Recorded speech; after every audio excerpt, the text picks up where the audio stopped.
Sejam bem-vindos, você guerreiro de todo o Brasil e de todo mundo. Aqui é o canal Raiz Tricolor, eu sou o Gabriel Amaral e hoje, dia 15 de julho de 2019, é dia de Flu.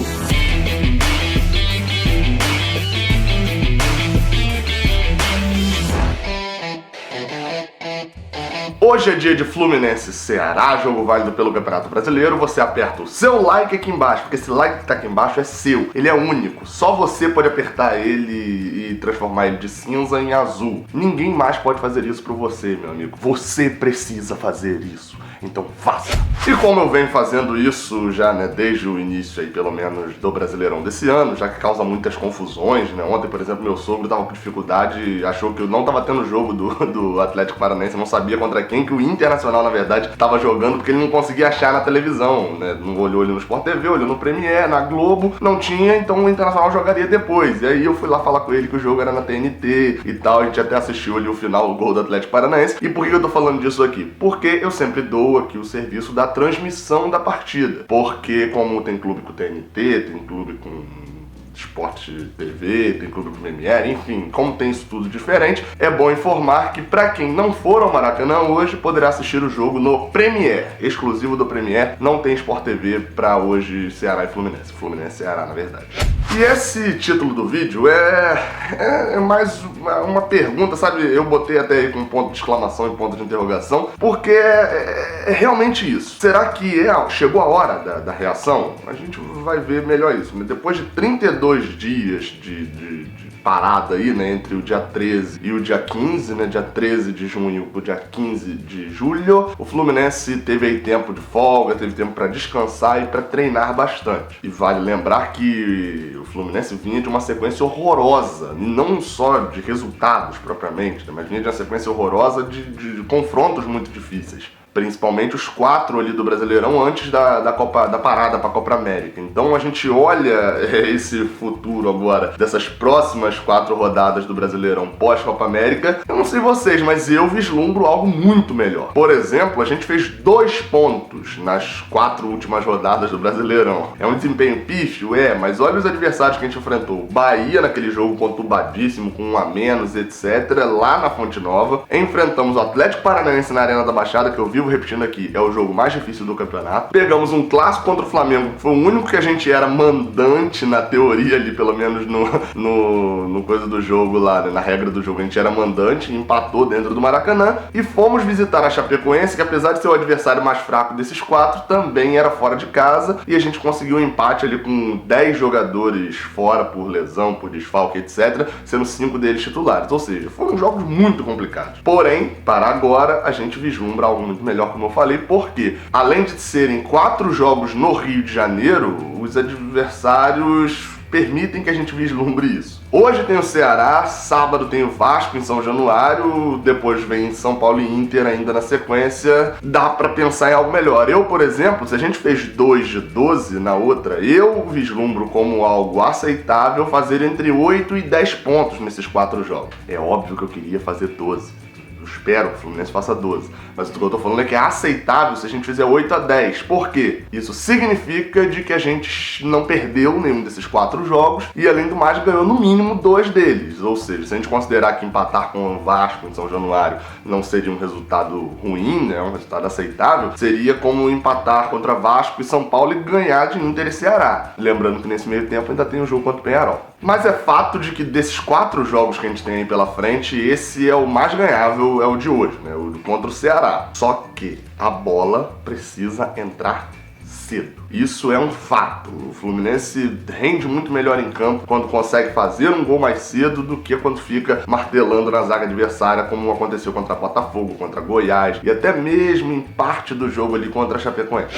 Falando agora de bola em campo, vale destacar, Não é bola em campo ainda, mas é sobre jogadores. O Fluminense passou esses 32 dias de pausa da Copa América e com salário atrasado e tal, aquele negócio, todo mundo querendo ir embora, a gente só perdeu de relevante mesmo o Luciano, o outro foi Paulo Ricardo, que já não jogava mesmo, e ainda conseguiu também a contratação de 2 jogadores que foram Muriel e...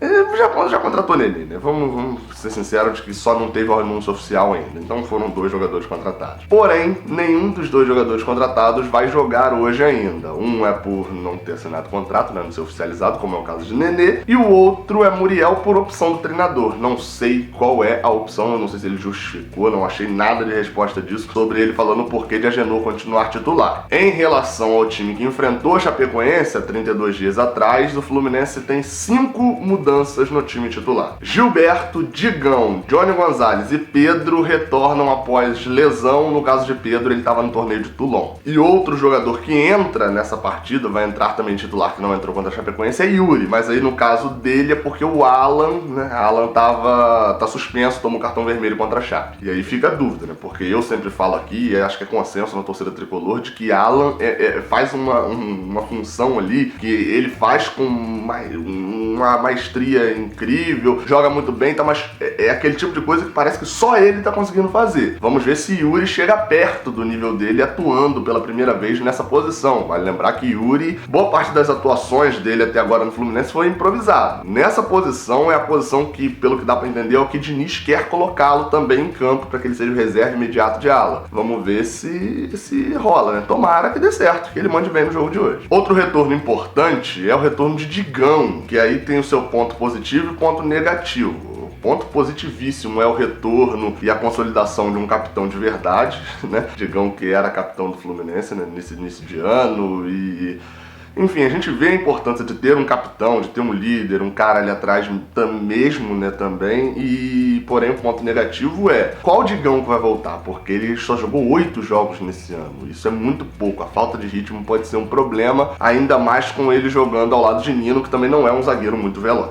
E no ataque, apesar de muita qualidade, né, no sentido de João Pedro e Pedro juntos, matadores, etc., fica o meu receio porque com a escalação de Johnny Gonzalez, fica nítido pra mim que o Fluminense vai jogar ali como habitualmente vem jogando, né? Com o João Pedro aberto num lado e Johnny aberto no outro, ou seja, 2 pontas, sendo que João Pedro contra o Bahia jogou dessa forma com Pedro de centroavante e não rendeu. João Pedro não rendeu na ponta. Resta saber se aquele jogo foi uma regra ou foi uma exceção. Pra mim, na minha análise hoje, aquele jogo é a regra. João Pedro rende como centroavante, não como ponta. Tomara que eu esteja errado e que ele arrebente junto com Pedro hoje. Para passar a escalação do Fluminense, Agenor, Gilberto, Digão, Nino e Caio Henrique, Yuri, Daniel e Ganso no ataque, Johnny Gonzalez, João Pedro e Pedro. Para dar palhinha sobre o Ceará vem de uma sequência ruim no final, né, antes da Copa América, mas é algo, assim, se torna uma incógnita a gente analisar qualquer outro time agora que não seja o Fluminense que a gente acompanhou nesses 32 dias, etc. Porque no caso do Ceará, por exemplo, o Anderson Moreira tinha assumido no meio ali, então agora que ele teve tempo para treinar e para implementar ideias dele. Então,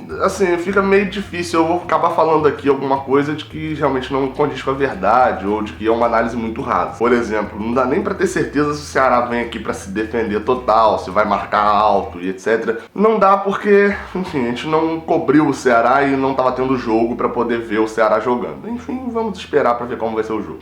Sobre arbitragem, esse aqui eu acho que é o mais incrível. Eu sempre venho dando o nome do árbitro, pra você ficar ligado, relembrar qual jogo ele apitou. Quem vai apitar hoje, por exemplo, é o Douglas Marques das Flores, de São Paulo, que apitou um total de 0 jogos. Ele nunca apitou jogo do Fluminense em competição nenhuma. E por sinal, ele é um árbitro bem jovem, tem 33 anos e só apitou um jogo de Campeonato Brasileiro da Série A na vida dele. E este jogo foi na última rodada, foi até no Dia dos Namorados, no dia 12 de junho, aquela partida polemiquíssima entre CSA e Flamengo lá em Brasília, que ele deixou de dar um pênalti claro pro CSA, mesmo olhando no VAR, ele errou. Ou seja, vamos torcer pra ele não errar hoje, não. Vamos torcer pra aquilo lá, assim como eu falei, ser o caso de João Pedro, pra aquilo lá ter sido exceção, aquilo lá ter sido não ser a regra, porque mais um jogo com encheção de saco de arbitragem, aí eu não aguento não.